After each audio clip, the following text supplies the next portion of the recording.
And what's your podcast? What is it about? We didn't even hear from I'm sorry for not explaining that. Probably should have done that off the top. well, My name, everybody might want to hear it then. my name's Jimmy, and I do a podcast. It's one-on-one interviews mostly. And it's with athletes, musicians, a lot of folks from Indianapolis. So I previously interned with the Colts for a few seasons. And I heard about the 40th anniversary of the cheerleading team, and it seemed like a really interesting story. So thanks, guys, for coming on here. Sydney, or can we hear you now? Possibly. I don't know. Can you hear me? We can you hear me now? Hey, all right. We got audio and visual, so that's good. Logged off, logged back on. Okay. Okay, guys, we're almost there. We're gonna use a different thing here. Okay. See if Shelly and Sydney, do you have any questions off the top before we get started? Nope. For me. Okay. No. Shelly, do you know who his dad is? Do you remember Chooch? Yeah, you might know my dad. Oh, okay. Yeah. Wait. Who's your dad? The musician and singer. I was thinking you were talking about a football player, and I was like, wait, his name's not Chooch. No, musician and singer. Yeah. Awesome. He was the house band at Ike and Jonesy's for like 15 years. So Ike and Jonesy's for sure. Yeah, that was gonna be one of my questions. We'll get into I was gonna ask where all the cheerleaders go after the game. That's where that's probably what people want to know. Yeah. It's not open anymore. Yeah, that is one bar that has closed, unfortunately. No, the place where we used to go after the games isn't open anymore. Right. Oh, okay. Cool. None of them. And when if we were at a bar, we were told we had to leave if they showed up. Oh, the players, you mean? Yeah, so if we were at a bar having fun, all of us together there for 3 hours, if one player walked in, we were told to leave. We had to leave. I didn't. So players were persona non grata, don't interact with them, walk away. Non-fraternization. Yeah. All right, hold on. Here's Laurie's iPhone. All right. Maybe. My hair is so bad. Sydney, I was telling him that I have to leave I have to stop at 4:40. That's my hard stop. So there's Laurie.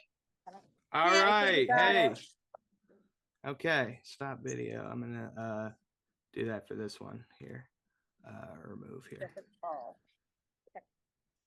Oh my gosh, Shelly, your pictures from that photo shoot are amazing. Thank you. Yeah. Fun to do that again. Yeah, they were beautiful.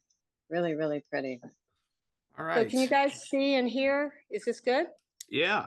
We got a visual and audio for everybody. So I think my husband knows your dad. Yes. My husband is Mark Cutsinger. Okay. Drummer for Zero Boys. Ted Gregorick was his drum roadie. I know you know Ted.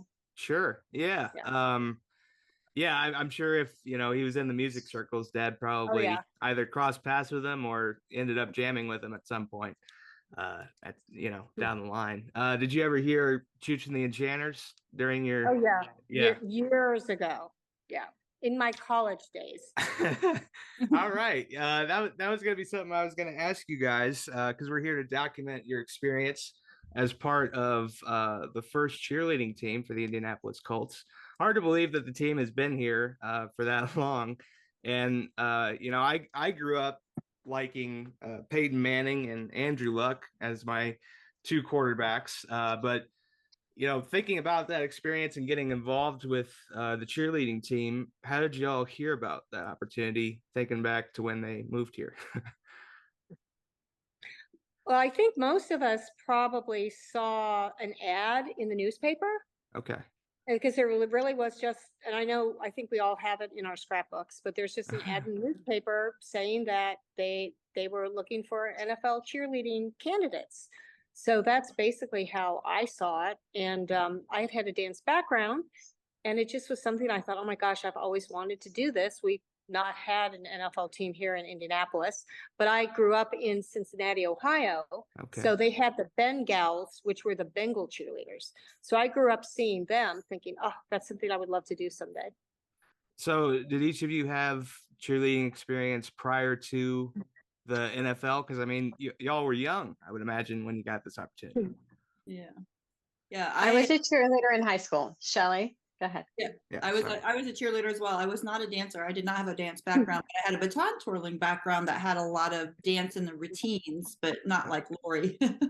Yeah.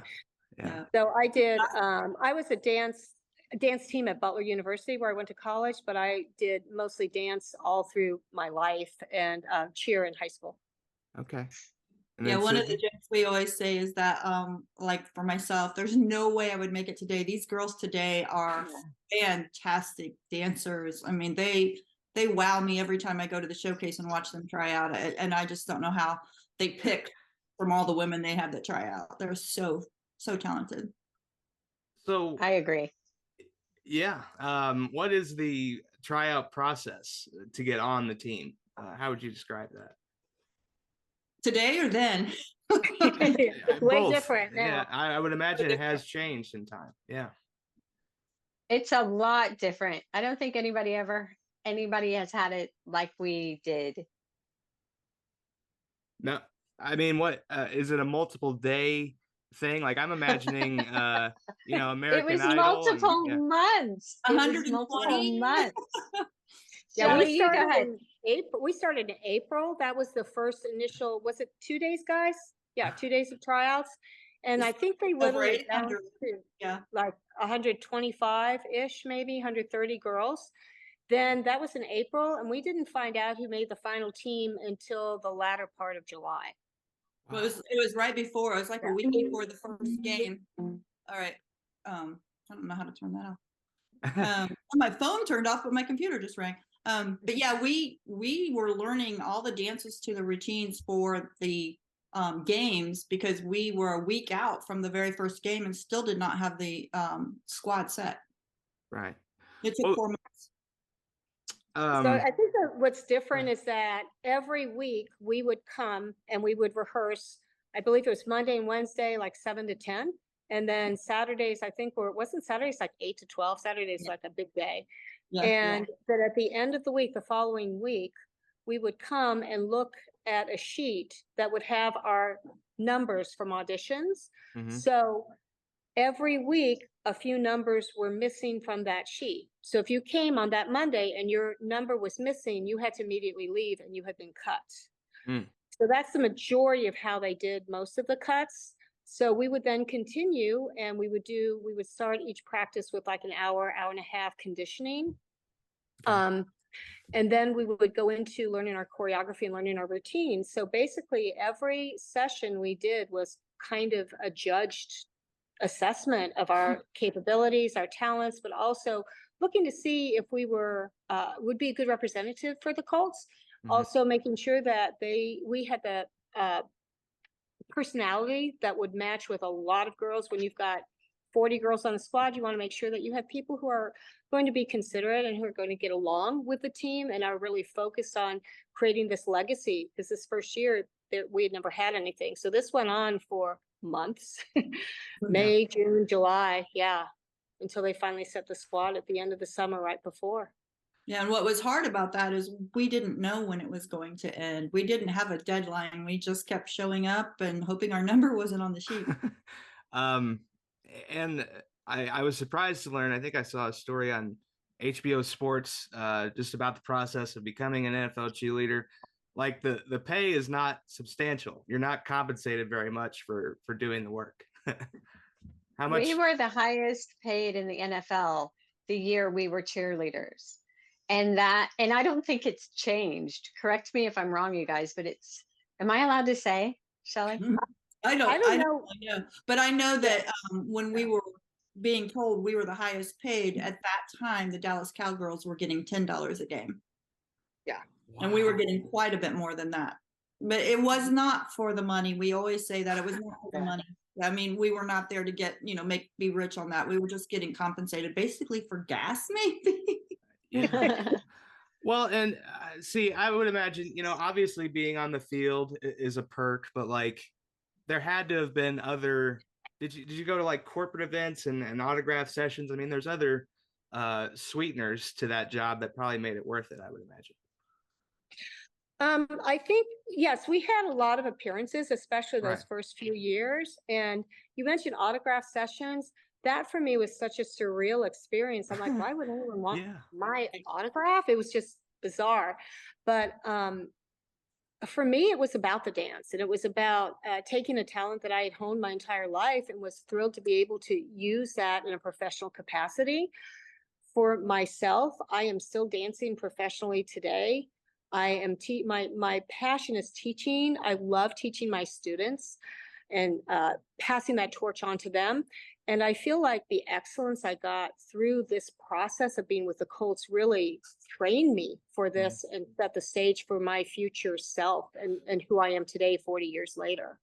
So for me, it was, yes, it was about meeting the girls and having these amazing 40-year friendships that we still get together several times a year. And that was just a bonus part. But for me, it was about the dancing and being on the field and honing that skill and that talent that spent many years trying to develop as a young person. Yeah, for me, I was an NFL fan, so I'd been watching NFL for ever since I was a little girl. My favorite team was the Oilers, and Earl Campbell was my favorite. So I watched football, and when I heard that the Colts were coming to Indianapolis, I was like, "Oh, cool! I'll go get tickets." Well, back in '84, there was no way you were going to get tickets because there was a huge lottery, and with 60,000 people in the stadium, I think they had double that who wanted tickets and who applied for tickets, and then they went into a lottery. Right. I've never won anything in my life, so I knew I wasn't going to win tickets. So I tried out as a cheerleader to get on the field to be able to see the games. That was my ploy. I just wanted to watch the game. So for me, it was so much fun to just be a part of that. And I'd never seen NFL cheerleaders before because we didn't have them here growing up. Right. I did know some friends that were NFL cheerleaders from I had met in the past, and I just thought that was the coolest thing ever. Yeah. Sydney, do you have something to say? Something to add? Yes, real quick before we forget though, and Laurie made me think of it when she talked about teaching. For our reunion, Shelly was our captain of our decade. And at our practices, Laurie helped us with our choreography and helped us learn our choreography. So I just wanted to give them both credit for that. And my story for trying out is totally different. And it made the newspaper because my parents did not know I was coming home. One of my best friends, Julie, invited me up. She saw the ad in the newspaper. So when we were walking out and the press was there talking to all of us, my mom and dad walk in and they walk up to me and said, "What are you doing here?" My dad said, "You're supposed to be in school down in Bloomington. What are you doing?" And I'm like, "What are you guys doing here?" Found out my mom was a judge. So I had to go back in and talk to Meg Ursay and tell her that my mom was a judge and ask her if I could still try out. I ended up making it, and my friend Julie, I love her so much. She's still one of my best friends. She got cut, I think the first day. Ooh, okay. And it was her idea. Yeah. A lot of stories like that. A lot of girlfriends drug their friends to try out, and the girls that were drugged made the squad, and the girls that wanted to try out didn't. So that was always kind of an interesting thing. And we also need to say that your mom, Alpha Blackburn, made our uniforms for that year. The ones that were in 84. Beautiful, beautiful first year uniforms. I don't think we'll ever forget when those uniforms were unveiled to us. They were just like the most beautiful things we'd ever seen. Yeah. And we couldn't believe we were going to actually get to put them on and wear them every single week. And it was so fun to see them on the field again this past Sunday because they do the retro uniforms for the reunion performances. And just for me to see them on pregame out there dancing, that was just a huge flashback and so much fun to see. Yeah. Well, and the horseshoe is supposed to represent good luck, so that's a good thing that we saw there. Shelly, you mentioned that you were an NFL fan before becoming a cheerleader. I feel like knowing the rules and understanding football would make the experience better, but was that a requirement, knowing about the game and stuff? It's a requirement. I'm just the type of person, like I have loved football. And then when I was a high school cheerleader, we had to take the test and we had to get 100 on the test to even make the squad. So I knew a lot about football and I knew all that stuff. And it would be a little frustrating sometimes if your captain would start an offensive cheer on a defensive play. So, you know, Right. I feel if you're going to be an NFL cheerleader or any cheerleader, you need to understand the game. And so not knowing what's going on, or just I think that's a major, anybody should know what they're cheering for. Definitely. And do you guys remember our coach, the coach for our team that year actually did football tutorial sessions for us, Yes, for us I remember. cheerleaders. Yeah. And I used to intern on the field. I used to spend time on Lucas Oil. This would be a perfect day to have a game with the weather that we're experiencing now. But sometimes the players would get too close for comfort, even for me, and I have to like slide out of the way. Was that ever an incident where players got a little too close? Did anybody ever get hit? Who got hit? There's been girls that have been hit. One of the things, though, the way the cameras worked back in the day, they were on rollers going clear up and down the sidelines, and getting hit by the camera was another concern. And we weren't allowed to turn around. So we were constantly with our backs to the field, staring at the fans. And the only way we knew something was coming our way were the fans screaming for us to get out of the way. So we weren't allowed to, like, even peripheral vision, we didn't see them because we were not in the line of where the players were. So it is dangerous. And I do know some girls that have been hit by a player or a camera. Yeah. Agile. But like Shelly, I was a football fan as well. And so that was the part I didn't like, was that we were on the field, but we could watch the game. We had to have our backs to the game. And like she said, only when the crowd would react would we know something had happened and we could turn around and cheer and see what was going on. But yeah, we were on the field, but couldn't watch the game. That was a big drawback because I wanted to be there to watch the game. And we were just standing there with our hands on our hips, staring at the crowd. Well, and fans also, especially, I don't mean to call out a specific team, but Eagles fans are particularly aggressive when it comes to like just their fans being in the first row saying things. I mean, was it ever difficult to do your job because fans are being disruptive with what they were saying at all? Okay. I think they love the cheerleaders. If they're there, they're going to have fun with the cheerleaders. But ours was not the Eagles. We had another team that we dealt with. Which one was that? The New England Patriots. Oh no! Yeah. So, and that's been a rivalry forever. But it started in '84, and but I think the fans they were always having fun with us, and we cheered. We were cheerleaders then. We did a lot of chants and stuff. We started the wave. We did a lot. We were different in the way we performed at the games. A lot different. What were the costs involved with being a cheerleader? Was that passed on to you, or was everything kind of provided to you with what you had to do? In my memory, pretty much they gave us what we needed, but the organization has grown so much now. We would have some, I guess, like maybe we'd have a cowboy hat that we would do, or we'd have a cute little feather for a 20 thing. But now the girls have like different costumes that they would wear. I think we had accessories maybe that we were given. Our boots, uniform, all that was given to us. There were some things like we had to buy our own tights, and stuff like that. But pretty much what we needed to perform with, they even provided our hair care products. They made sure that our hair, and that's a whole other story, our makeovers, and they still do those today. But we had to just make sure that we got in every 6 weeks or whatever to keep our hairstyle fresh. Well, and back then, most of us had permed hair, which meant we'd have to go and get our hair re-permed like every 6 weeks or so. So that was kind of nice having the makeup and the hair products all given to us.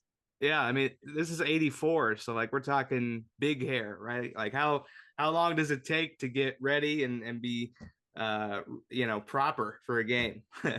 We had Glimby here, as we always called it, because Glimby was our person that did our hair. But the thing about that is during the process of trying out in 84, we were cut or not cut throughout that 4 months. They were doing the makeovers. So Glimby would take each girl and they would go in and decide how their hair was going to be cut, what color their hair was going to be, and all of that. And so there's stories of girls with beautiful long hair that they thought they needed to cut it, and then they actually got cut from the squad after their hair was cut. So, you know, you were going through the process and they were getting you ready for the field before we were even on the squad. So in 84 and 85, when I cheered, they made me a blonde. In 88 and 89, when I came back, they made me a brunette, because it was made to look at who was standing next to each other on the corners and what squad, to not have, you know, 6 blondes or 6 brunettes. Well, and go ahead, Sydney. Sorry. No, they cut and colored my hair, which I did not like, but we hadn't had final cuts yet, so you didn't want to say no. And I would imagine, you know, you find the squad, right? You determine who's going to be on the team, and then does it only last through the playoffs, and then you have to do that whole process again for the next year? We didn't make it to the playoffs. Yeah, right. We're talking 80s Colts. So yeah, end of regular season. With 10 games and we were done. So yeah, pretty much like after December, we didn't have a whole lot. But again, remember that's January, February, March, and we would then retry out in either April or very beginning of May. So it's a short, you know, it's just like maybe 3 months. Yeah, but you weren't guaranteed the next year. You did have to try out. Who would have been like a good player on the first couple seasons that people would remember? Arch Schleister, was he on the team as a quarterback? Okay. Yep. All right. I'm trying to remember names. I mean, it couldn't be Ron easy. Stark, Dean Biasucci. Yeah.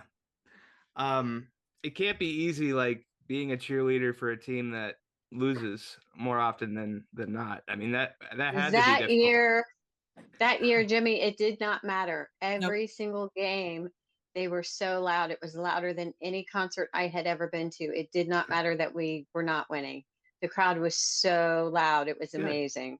It was called the Thunderdome. So Hoosier Dome? Thunderdome.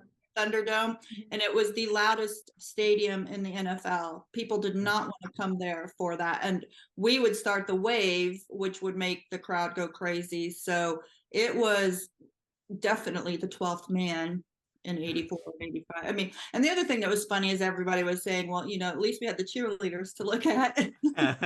Yeah, you were a bright spot that season. And I feel like all of Indianapolis felt like they had won the lottery just for the fact that the Colts were there. Because if you remember, nobody knew they were coming. Right. All of a sudden it was announced, hey, guess what?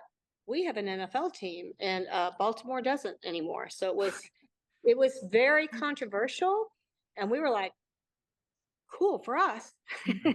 but yeah, it was very controversial. So. Yeah, they came in the middle of the night in a big snowstorm on a Mayflower truck. As you remember, you don't remember, but that's how it happened. And we've been told Baltimore's still pretty mad about it, even though they have another. They still label the Colts as Indy. They're that bitter about it. You know, I was thinking too. Did each cheerleader have like a specific role? I mean, you know, each person has to fulfill a certain thing within a routine, right? We had front and back row, and then you had your position 1, 2, 3, 4, 5, or 6, or 7, 8. We had 8 actually, which is what's different now. We had 8 in the corners. They only have 6. So you did learn a front and back row routine. Some go up, some go down. There's always a captain on each corner. Mm-hmm. So I was the captain the 3rd year in 1986, the final season that I cheered. Does the captain have any additional responsibilities as opposed to someone that's not? I feel like the responsibilities we had were just to maybe make sure that everybody's rehearsing, everybody knows their stuff. Mm-hmm. If there was information that had to be disseminated quickly, they would call us captains together, and then we would go talk to our squads about it. So it's really a communication conduit, I would say, but also just like the captain of any team, we had to make sure that we were ready, whatever that meant. Yeah. an interesting documentary. I don't know if y'all have seen it yet. It's called Cheer on Netflix, and it just talks about the demands of like competitive cheerleading, and there's a lot of trust involved in the sport. But injuries also happen. Did y'all suffer any kind of injury during your time with the Colts? I didn't know if I that did was... not. I didn't ever, and I don't know of anybody in '84 that got. I really don't know if I know if anybody got hurt ever when I was cheering. Okay. I don't No, think we were anybody so was young. serious. Yeah, nobody got hurt this past Sunday either. Yeah. Wait, who didn't remember? Someone pulled her shoulder out. Yeah. Oh, that's right. Someone did. Yeah. Yeah, you're right. But I think part to speak to that also was that we were Our very well conditioning. conditioned, very Yeah. well conditioned, very well trained. And I think that really was your injury prevention right there. We didn't just like learn dance routines. We had to be very physically fit, and everybody worked on that. I was teaching aerobic dance 5 days a week in addition to the conditioning I was doing. So I was in the gym 5 days a week, and a lot of the girls were. So we took our training very seriously as an injury prevention, but also to make sure that we were literally at the top of our game. We also And I got to start teaching aerobics. I'm sorry, Shelly, because of our training, and also to keep me in that condition on our time off. Even if it was only for a couple of weeks, you would lose it so quickly. So it was because of the training that we got every hour and a half before each practice. She would lead us in training and aerobic activity. Yeah, and we were weighed in every time we walked through the front door. Well, and with that being said, were there alternate cheerleaders that, like, if somebody didn't make weight, like we need someone else to step in this week? You know, were there people that had to stay ready in the event that someone couldn't do a game? We had 8 alternates. Okay. Yeah, I didn't know how many alternates that there would be in that event. We called them, they were alternates, but we always said they held up the wall, is what we would say, because 2 of them always had to be on the field during the game, and they would be up in the like 50-yard line up against the wall, waiting in case something would happen. Okay. Y'all have experienced like running onto a field. That's a lot of energy. I've walked onto a field during my internship. How would you describe the energy when you walk onto a field like the RCA Dome? Hoosier Dome. The Hoosier Dome. That's right. I came of age when it was the RCA. Got the sponsorship. I still call the stadium we have today the Dome. I just can't get it out of my head. Yeah. It was amazing. Yeah. Go ahead. if y'all want to add anything else. I didn't know if you did. Let me see if I got anything else. Hold on. Oh, I wanted to ask too, because I'm surprised that there wasn't anyone involved. There wasn't any male cheerleaders in the NFL at any point. There still isn't, right? No, there are now. There are now? Okay. Who has them? Because I've yet to see them. There's a team that has a male. I know at least one, but I can't think of who it is. Yeah, they have in the past 3 or 4 years, and they have had men try out for Colts cheerleader in the past years. Okay. We have never had men on our team. I know in other NFL teams, there have been periods of time where they even went back to more traditional roles of cheerleading, where the men would be there to help with stunts with the girls. So and honestly, I can't think of which teams these were, but this is going back maybe 20 years ago. So there was a stint where a couple teams had male cheerleaders. And the girls today tumble. Like, we didn't tumble. We were complete cheerleader dancers. The girls today are very athletic. Okay. Yes, they're amazing.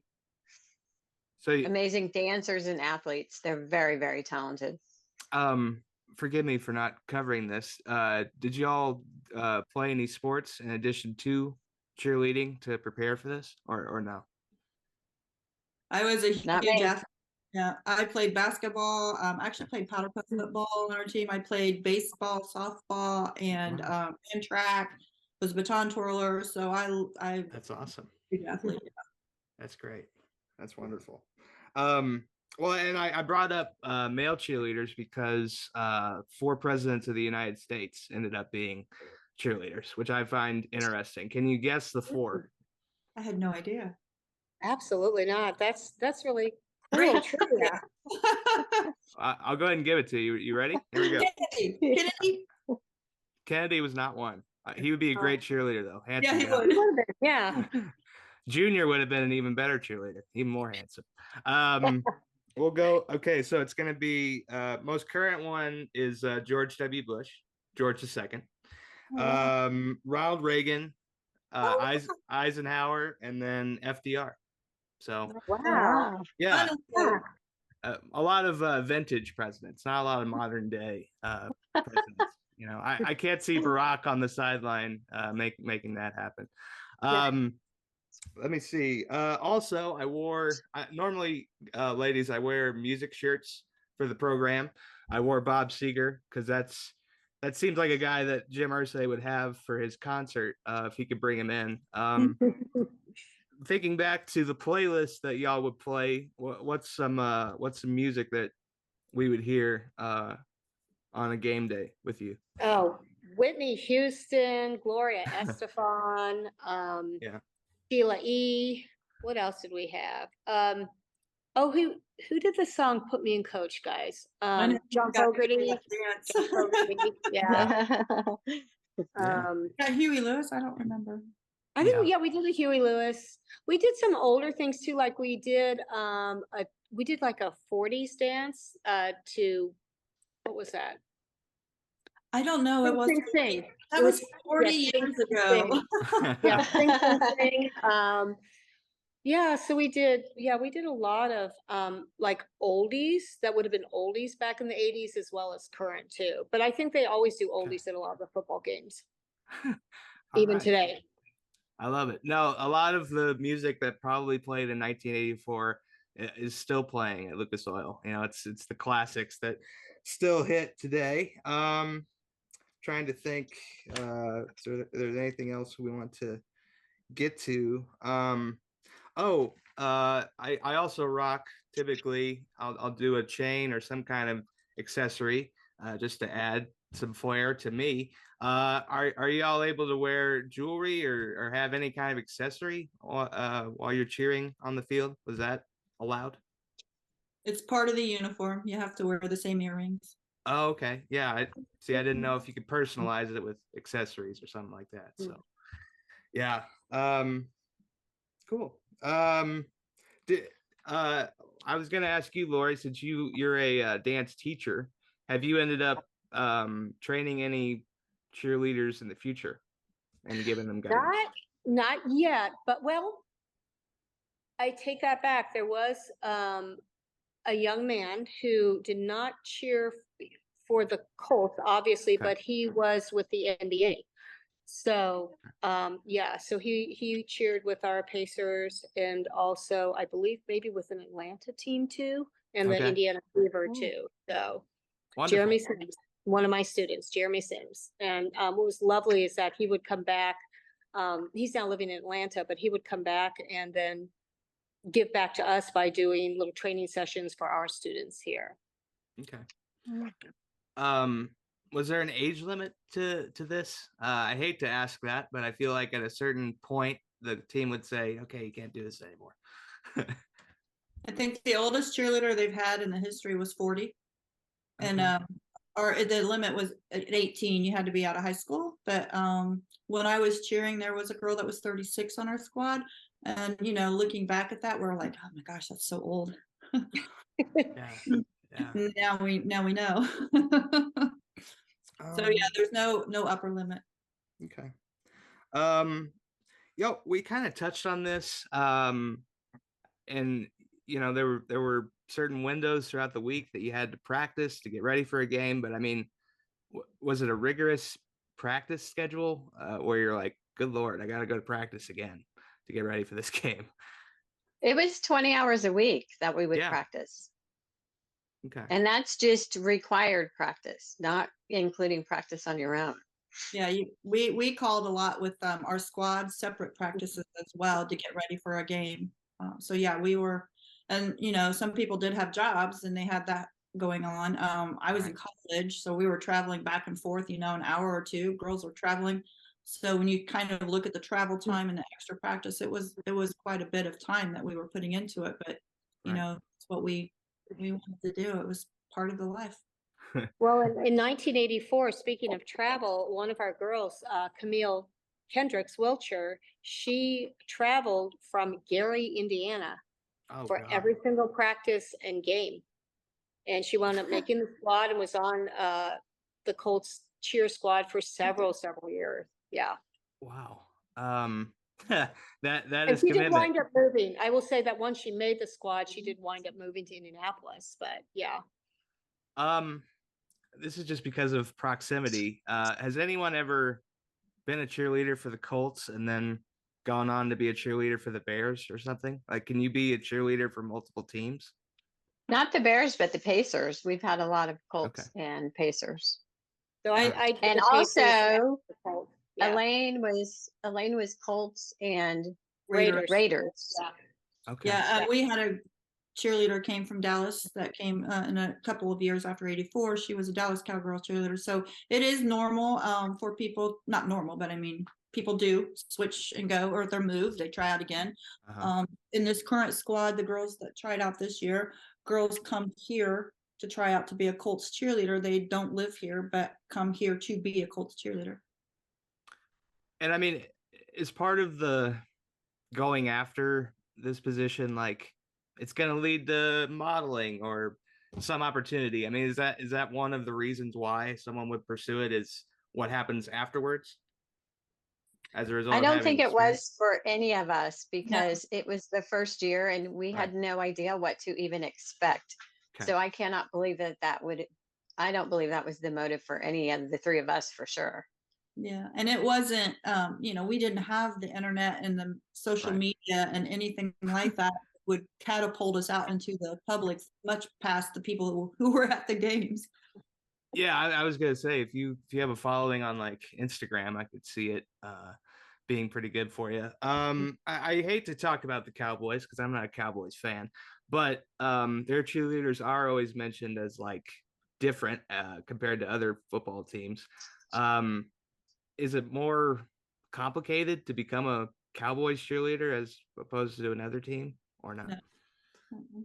Same kind of rigorous test to become a Cowboys cheerleader. Okay. I think they just get more press than other teams because, they made a name for themselves back in the 70s and kind of kept that standard. Okay. But yeah, I think there are a lot of teams that have a very, set the bar very high and have a very rigorous schedule and a very rigorous audition process to go through. Okay, cool. And then I kind of already asked, like, none of y'all ended up interacting or dating any of the players. I feel like that would probably happen, just being amongst each other. I mean, did that ever occur? It wasn't allowed, so I was the type of girl to follow the rules. But for girls that have married football players after being on the squad, yes, it does happen. But And I was married that first season. I actually got married during September that first year, and the girls were cheering. I believe it was the St. Louis game, I think maybe, and they came over to my wedding afterwards to the reception. Okay, wonderful. We did a lot of weddings together, and Okay, great. I know that Laurie, you're a dance teacher, still involved with it to some degree. Did you all end up having children that were involved with cheerleading, where you kind of get to relive all the experience again? So my girls did cheer in like middle school, but none of them pursued it in high school. However, 2 of my 3 daughters are professional dancers now. And my middle daughter was also with the Pacers hype crew for 2 years. Okay, that's awesome. That's wonderful. What about Sydney? Did your daughter end up doing cheerleading or not? No, she played basketball. Okay. She was a basketball player, not interested in cheerleading. She did modeling for a little bit, but Now she's an athlete. Yeah, my daughters were cheerleaders. My youngest daughter was a competitive cheerleader for a team here in town. So she was going to try out for Colts cheerleader when she became age, and then she became sick, so she couldn't do it. So she was really thinking that would be something she'd want to do. The cheerleaders, the what are they called? The little ones? Oh, the junior cheer. Junior cheer program. Yeah, that started a little after my daughters were the age that they would do that. Okay. Yeah, my 3 girls all did the junior Colts cheer program at various phases of their lives when they were little younger. Another thing that I'm sure y'all still remember is being on TV. Do you remember your parents or anyone reacting to you being on television? Of, I saw you at the game, that sort of thing. No, really, when we were performing, it would be the big screen cameras that we would be on, but we didn't get on TV a lot because when we would be dancing, it would be a commercial break, and then when it was a halftime, it was they were doing their halftime shows. So TV didn't happen a lot because of that. Okay. Right. Yeah. I feel like if you did see the cheerleaders during then, a lot of times when they would be cutting back from a commercial into the game, you might see a cheerleader like going like this for literally like a millisecond, and then they would cut to the game. So it was pretty fleeting when it was. Yeah. Well, in the couple years that I interned for the Colts, for a 1 o'clock game, you're showing up at like 8:30 a.m. And then if you stay, you're probably getting out of there at 5. Once the game is over, I mean, are your responsibilities done until the next practice day? Or Yeah, but we were there at 6. okay, In the morning, 6 a.m. Early day for y'all. We had to be off the field by the time the players got on the field, so we had to work around everybody else. Okay. Do they do the national anthem with you, where you see the flag? That might be something new. That was something that I always paid attention to. Was the person who sings the national anthem always does it, a couple hours before the game to test sound. Was that something like the national anthem being a big ordeal like it is now? I feel like for us, it was just, it's always, I don't know, I always had these chills and felt very emotional to be out on the field whenever you'd hear the national anthem, because that would happen, right before each game. And it's just such an amazing experience to go through. Back then, one of our cheerleaders, Barb Baxter, was proficient in sign language, and she would actually ASL sign she would actually sign the national anthem. I'm just asking you guys because I think that sports is one of the few things that can still bring people together. How important is it for folks to use sports as a way to, see differences and be one group of people for a while? I feel like we get so separated and categorized now that sports is one thing that can bring people together. Yeah, it's been very fun. At the games, you can just feel the electricity, and to be involved in any experience like that where the whole crowd and everyone in the building is all, rooting and cheering, you can't help but feel the excitement and stuff from that. And I think the excitement, especially that first year that the Colts and the team brought to the city, I can't think of anything or any other time quite like that, because we actually built the Hoosier Dome before we even had the team. So Mayor Hudnut was the mayor back then, and how he got the team here was just amazing. And so just the whole city was just excited at that year. Yeah, build it and they will come, and ultimately they did. Yeah. What are you all paying attention to where the Colts are now? Like, are you still fans of the team? Absolutely. It's in our blood. We bleed blue. We bleed blue. Yeah.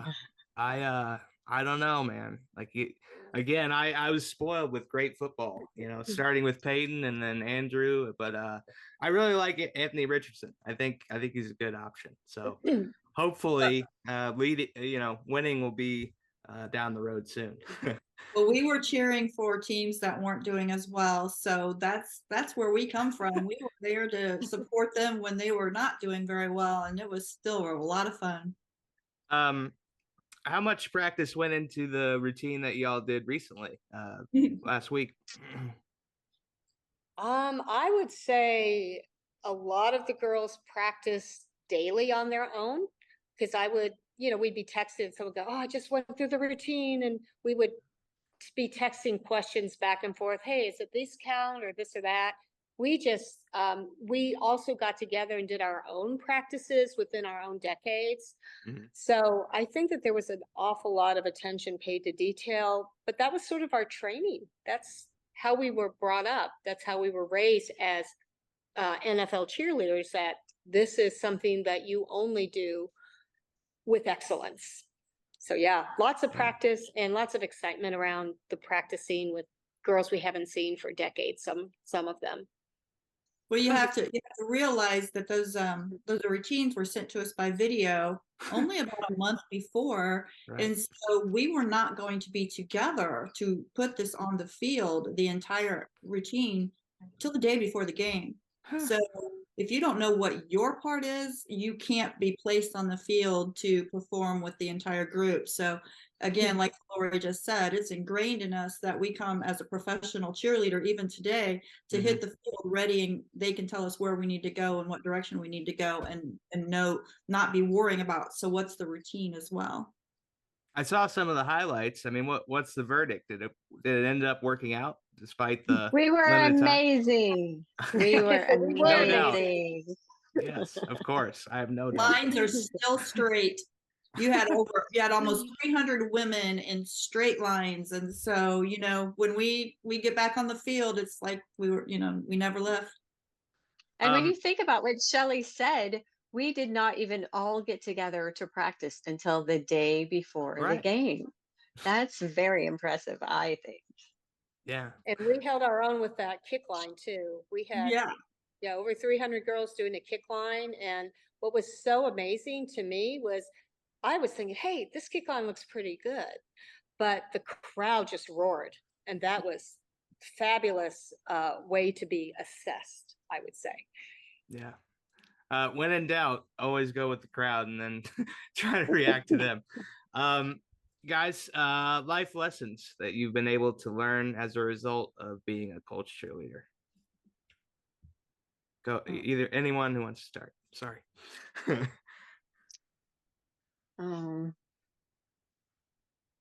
I would say that the life lessons are just learning to be a part of something like that you needed to learn the respect and the professionalism that you had to have.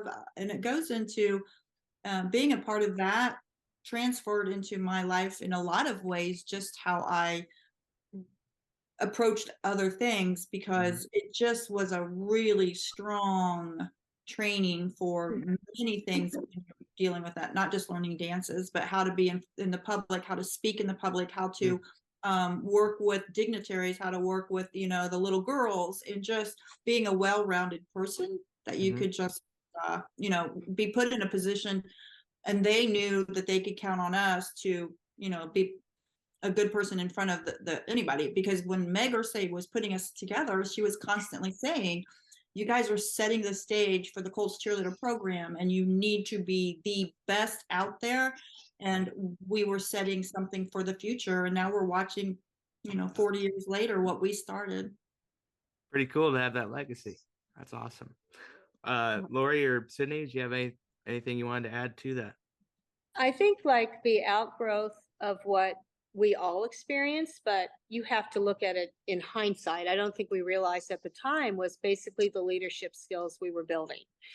And not just the leadership, but the professional development of how we were expected to behave, as Shelly said, like in your work position that you would carry on after that.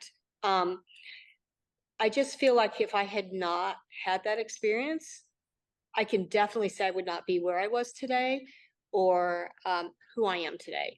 So it was just such an integral part of growing up too. I hit when I was a Colts cheerleader, it came right after college for me. So I was kind of in that I'm starting a professional career, you know, I'm out of college, I'm not a student anymore. Who am I going to be? And that just sort of became ingrained in my work ethic. So I would say our work ethic just all the way around, but also the fact that we have these amazing friendships and people that we kind of grew up with, our teammates that we can count on. You know, we've gone through all these life experiences together beyond cheerleading, but because the cheerleading was such, I don't want to say a difficult experience, it was just such an all-encompassing experience. You can meet a cheerleader from 5 years ago or 10 years ago and just feel this amazing bond. I don't know how to explain it. Even though you may not know that woman very well, there's just that bond there because there's this shared experience that you know that they went through, that you went through as well, and it's respected and cherished. Yeah, like a sorority, essentially. Kind of, yeah. You know, rite of passage that y'all. Yeah. You know, as far as you three personally, you mentioned growing up together, but that has to be cool too. Like just seeing one another be successful in different things, having done that same activity. You know, I would feel like. I mean, did you all know each other before trying out, or it was once you all became teammates, you began? Shelly and I modeled together a little bit, a few times with Helen Wells agency, but I didn't know Laurie before. Okay. But since, you know, our children had gone to school there, we just have all stayed connected since then. Yeah, Sydney's daughter's actually in one of my dance classes when I used to teach at her school years ago when she was little. Yeah, we just, everything that we've done since then, when we get back together, it's like no time has passed because we just know literally that we could get a hold of any one of our squads and really be there for somebody. It's just an amazing sisterhood that nobody could really understand. Yeah. Well, let me say, I mean, it's not the same experience, but I saw a little bit of what cheerleaders have to do through my internship, and y'all are an integral part of the Colts team. We appreciate what y'all did. And before we head out of here, is there anything else any of you want to add about your experience being part of the team? I don't know if you did. I'm just really grateful for the organization and the Colts cheerleader organization now with Kelly Tilley and Aaron Smith and our choreographer, because they've been so good at really continuing on with the legacy and keeping us included and making us still really feel a part of the family that the Colts organization is. So I think we're really, really lucky that we work for a great organization as well. Not work for, cheered for. You know what I mean? Of course. Yeah. Go ahead, Laura. I'm sorry. Cassia Martin, the choreographer, was just amazing. The amount of choreography and just vision she had in putting together this program. And then we I don't want to say we forget, but we sort of forget that she also had to plan the entire year season for the existing cheerleaders alongside of this amazing 40th year anniversary that she and Kelly and Aaron did for us. So they still had to plan what our existing cheerleaders are doing for the next season. In addition.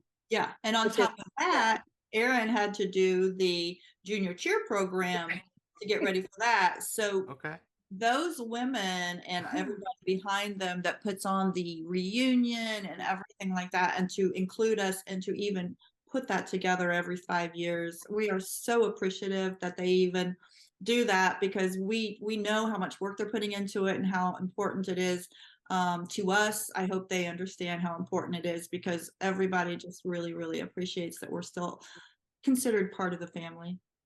That's awesome. I've been a Colts fan for a long time, and I don't think it will be long before we're back to our winning ways. But Shelly, Laurie, Sydney, thank you so much for being here. It's awesome to document your story. I really appreciate it. Thank you. Thanks for Thanks having for us. having us, Jimmy.